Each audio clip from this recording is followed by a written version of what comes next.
Hi guys, and welcome back to the channel. Welcome to another episode of News in a Nutshell.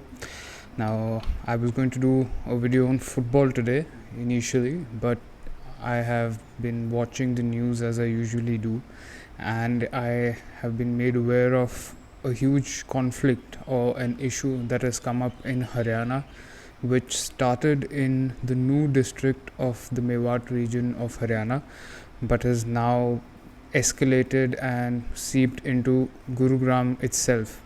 So we will be getting into that, and I want to explain the issue to people so that they realize where this conflict originates from and what are the roots of this issue.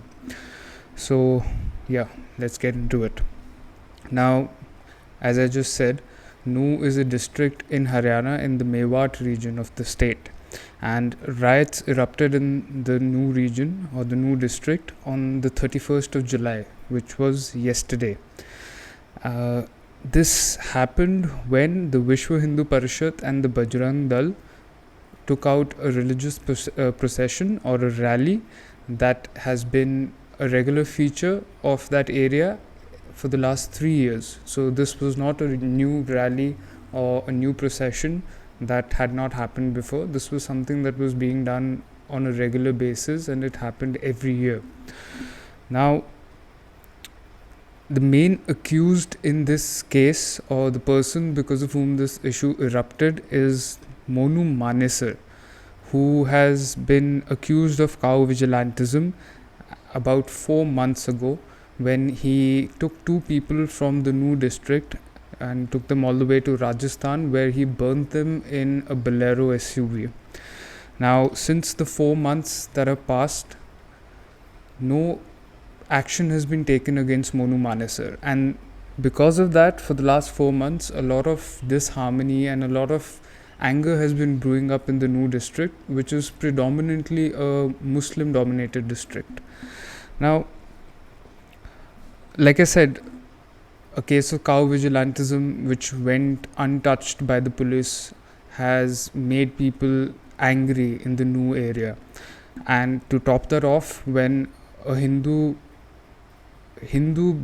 religion based procession was taken out through that area, which was being led by the Vishwa Hindu Parishad and the Bajrang Dal, this angered the people of Nuh, as a result of which a clash began between 2 mobs, one which was a part of the procession and another which was unhappy about the procession and was unhappy with the administration of the area for not taking action on this particular case.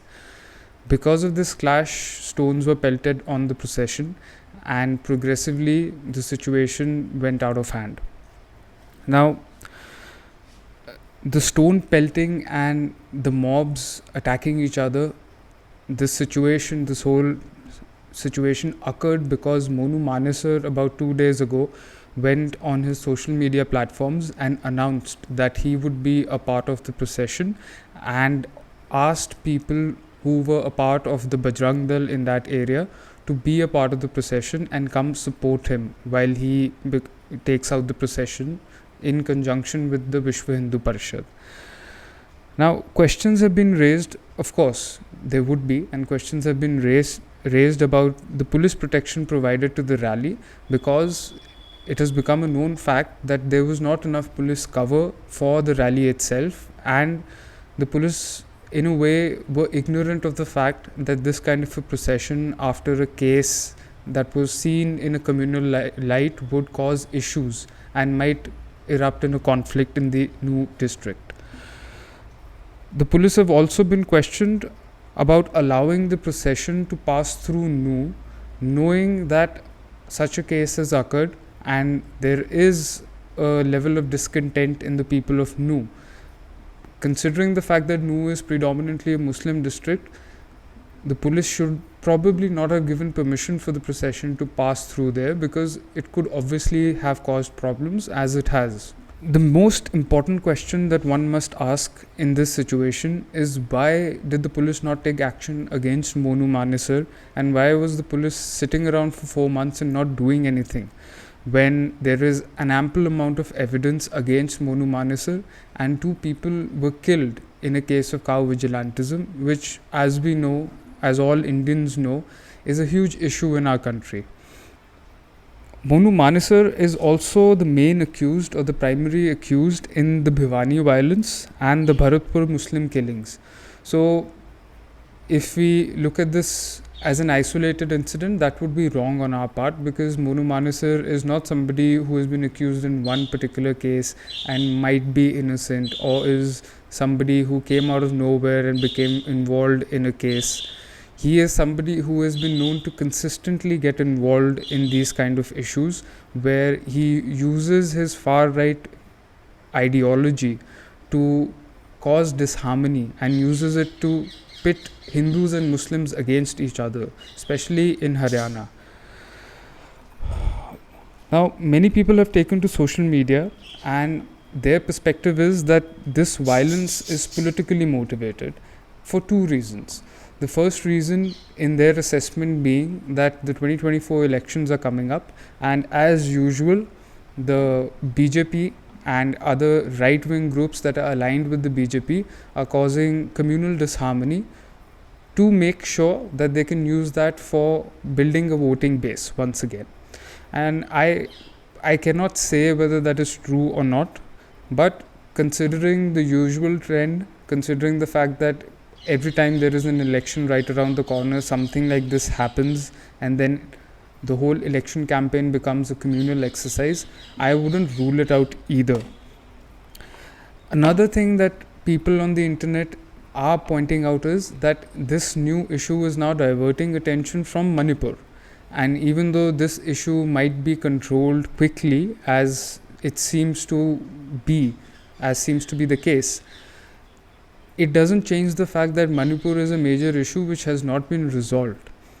To have a similar communal issue coming up in Haryana is not a good look for our country and for the communal harmony of our nation. So that is something that people should take into account, because if there is a tribal issue in Manipur which has led to violence, and then there is another issue happening in Haryana which cropped out of almost nowhere all of a sudden, and the right steps were not taken to make sure that this issue does not arise, then it does make the government and the police forces suspect to such scrutiny.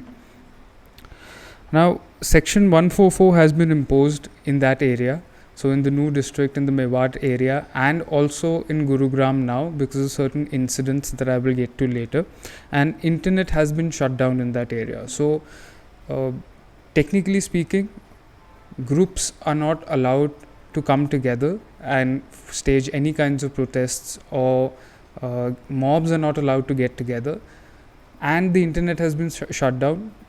The same logic is being used which was used in Manipur and has been used in other places as well, that shutting down the internet makes sure that disinformation cannot be spread. Is that a good idea? Did it work in Manipur? I would not agree with that, but we will have to wait and see what the consequences of this particular decision will be for Haryana, for Nuh, and for Gurugram also. Now, the highway that leads to Gurugram from the Nuh district or the Mewat area has been shut down because there were a lot of clashes near the highway itself, and as I said before, the issue or the conflict has slowly seeped into Haryana, slowly seeped into Gurugram also. So this is not just a case of a small unknown area which has an issue or a conflict that can be contained there itself. This has now become a widespread issue that is working its way towards the national capital, which is, for the lack of a better phrase, a matter of great shame for our nation. If you look at the effects of this conflict up till now, so when I read this news, it was being reported that 1 person had died, and then a few hours later it was reported that 2 people had died, and now it is being reported that 3 people have died. So as you can assimilate from that kind of progression, people are dying at a very high pace due to this conflict, and a lot of people have been injured as well in these mob clashes, a lot of personal private property has been destroyed. So these mobs are running around burning cars, destroying public property, destroying private property as well, and causing a lot of harm and loss to people who are not involved in the conflict itself. Now, since I mentioned that the conflict has seeped into Gurugram, let's talk about what effect it has had on Gurugram. So on Monday night in Sector 57, the Anjuman Jama Masjid, which is in Sector 57 of Gurugram, was set ablaze and burnt to the ground. Now, at the current moment, there is a huge gathering of policemen around the burned down mosque, and the mosque has been covered and protected. People are not allowed to go inside. Even the media is not allowed to go in and assess the damage. So all of the details about that issue have not been made public. What has been made public though is Naib Imam was killed in the attack by a mob of 70 to 80 people who attacked the mosque and subsequently burnt it down. Now, not only did they attack the mosque, they also, before burning it down, shot at people who were in the mosque. Now, in that conflict, a few people were injured and Naib Imam subsequently lost his life. The police has now raided many places, and it has stated that several of the accused or several of the people who were involved in the issue out of the 70 or 80 that were a part of the mob have been arrested. How far that action has gone and how potent that action has been is yet to be seen. And in the Nuh district and Gurugram, schools and colleges have been closed down, so there is no activity going on. The roads are closed, people are not coming out of their houses, everything has been halted. There is no movement going on, and of course this will not just have an effect on the economy of those areas, but also subsequently have an effect on the psyche of the people who are being made to witness this kind of violence. Now, what is the conclusion that we can arrive at? So what is the takeaway from this particular case? One of the biggest things that I would like to point out and focus on is the fact that cow vigilantism in India, especially in the northern states, is an issue that has not been taken into account and has not been dealt with well. We have had cases of cow vigilantism where Muslims have been killed, in most cases without any prior check on whether the accusations are correct or not, and many people have lost their lives, especially from the Muslim community. Time and again, these cases have led to communal issues and have led to violence and rioting, as is the case in Nuh and Gurugram now.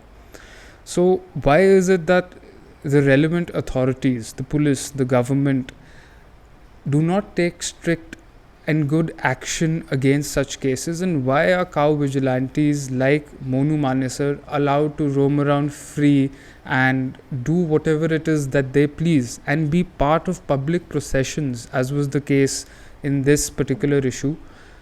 Even though they have FIRs lodged against them, they have potent evidence against them and should be arrested and thrown into prison. Why is it that this action is not taken? And why is it that these issues are ignored and people are allowed to be subjected to a lot of harm and a lot of issues just because one particular person decides to go on social media, boast about the fact that he is still roaming free even though he has killed 2 people, and that is public knowledge? This is purely a case of negligence on the part of the government and on the part of the police. This should not be seen as a communal issue, but it has become one now. And this whole issue, in my opinion, could have been avoided if Monu Manesar himself had been imprisoned and the right action was taken against him in accordance with the IPC laws, of course. So, yes, if you allow such people who have a divisive ideology, who wish to pit Hindus and Muslims or any two tribes or any two communities against each other, if these people are allowed to roam free, if these people are allowed to kill other people and not be held accountable, then yes, people are going to get angry, people are going to act out. And even though that is not a good justification for it, it can be understood that if the government does not take relevant action, these issues will come up and violence and rioting will occur. This is something that we have seen time and again. So yeah, my question to the government and the authorities is, why is this not dealt with in the appropriate manner before it escalates to the point where it becomes a full-blown riot and a conflict? That is all I would like to say. I am very, very interested in what you have to say about this. I would like to know from people who are in that area, who live in Haryana or who live in Gurugram, as many of my friends and some of my viewers do. I would like to know what your perspective on it is. I would like to know what your first-hand knowledge and experience of these issues is, because you are probably living through it at the current moment. So please go down into the comment section, tell us about your experience, and I hope you like the video. Like, share, comment, subscribe, and let me know what your perspective is on this particular problem. Thank you.